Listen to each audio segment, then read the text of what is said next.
La escóbula de la brújula. Sí, desde hace muchísimos años, cuando era bastante joven, empecé a leer a Lovecraft y a darme cuenta ya desde el primer momento que en Lovecraft hay dos obras esenciales. Una es la obra cuentística y otra es una parte como muy concreta, que es la obra que está relacionada de alguna manera con el mundo de sus propios sueños, pero donde se introducen también los elementos que forman parte de su parte literaria. Lo que pasa es que de otra manera completamente. Vamos a ver, Lovecraft es fundamentalmente un señor muy raro en todos sus aspectos, sí.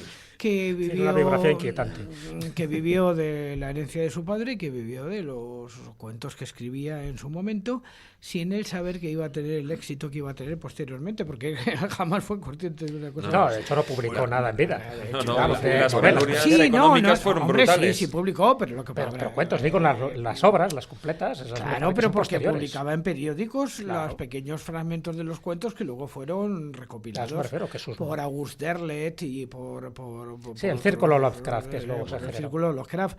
Pero en fin, él en principio lo único que hacía era eso, escribir cosas para, digamos, los pliegos de cordel que venían con los propios periódicos y tal, y que al final se iban formando ciertas formas. Y hay dos tipos de cuentos en la obra de Lovecraft, los que hablan fundamentalmente de lo luminoso, lo tremendo, que comparten con prácticamente todos todo lo que es un Olimpo de seres fabulosos de todo tipo. Pero hay unas obras, unas muy concretas, que no tienen nada que ver con el resto, porque estas yo creo que formaban parte de su idiosincrasia personal, y que muy bien Rafael Llopis, en una edición sobre los mitos de Tuluá que hizo a finales del siglo XX, estableció que es el ciclo de aventuras oníricas de Randall Carter, donde mete todos los elementos de todos los demás cuentos, pero los mete de una manera desde la perspectiva de alguien que se dedica a soñar, que se dedica a viajar por la mente,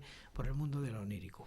Sí, porque físicamente no viajó demasiado este hombre. Él se inventa un personaje, que es Randall Carter, sigue un ciclo muy concreto derivado en cuatro elementos y en cuatro tentos fundamentales. Primero es el testimonio de Randall Carter, donde de alguna manera recuerda otro cuento anterior, porque ese testimonio de Randall Carter nos habla de los horrores que va a encontrar en una cripta derivados de alguien que le lleva a conducir hacia una especie de entrada hacia el mundo de los Avernos, que está conectado con otro cuento anterior. Es incluso casi prácticamente igual, que es el modelo de Pickman, porque Pickman es el pintor de alguna manera, que es esa especie de chamán introductor de Randall Carter, que es el propio Lovecraft, en esas profundidades mágicas del mundo de los sueños, donde habitan toda clase de monstruos. Pero eran unos monstruos que él mismo, desde la niñez, tenía en su propia mente y en su vida, y que le mancharon toda su vida prácticamente. Pero fíjate que esta obra, el modelo de Pickman, el propio pintor Pickman se va a convertir de alguna manera como la Beatrice del Dante en el introductor de Randall Carter por el mundo onírico. El segundo cuento que nos va a presentar este ciclo onírico es, de alguna manera, después de la declaración de Randall Carter, a través de las puertas, en busca de la llave de plata.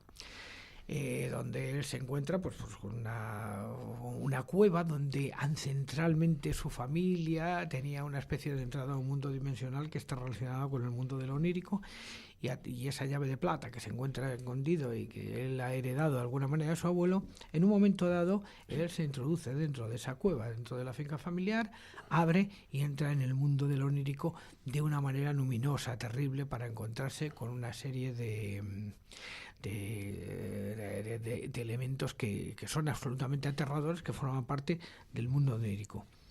En el tercer caso concreto, vamos a encontrar ya a este Randall Carter convertido en un Swami que va a recibir el legado del propio abuelo de Randall Carter, y él va a vivir, o sea, una experiencia muy curiosa, porque él se presenta como una especie de personaje que es una especie de yoga hindú que se presenta en la reunión donde se va a distribuir este legado ante un reloj que no sigue las normas, la normal que puede seguir cualquier reloj, porque resulta que las agujas, aparte de tener 3, van justo al contrario de cómo van los demás relojes.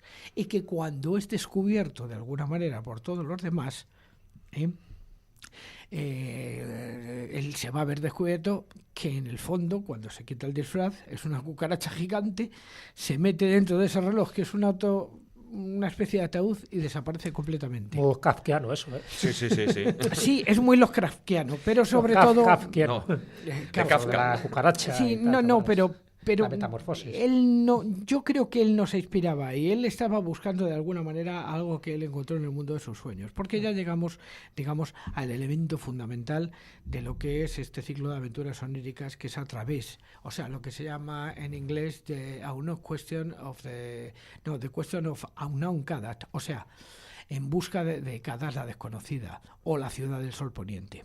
Ahí ya Randall Carter entra en un mundo donde empiezan a aparecer todas las bestias, todo el mundo luminoso de personajes y tal, donde se inventa personajes como Nyarlathotep, el caos reptante, Tulu, el que está en las profundidades royendo, un monje amarillo que vive en medio de una planicie, en lo alto de los mundos helados en el Polo Norte. No, por alguna razón en el Polo Norte le llamaba mucho a Lovecraft.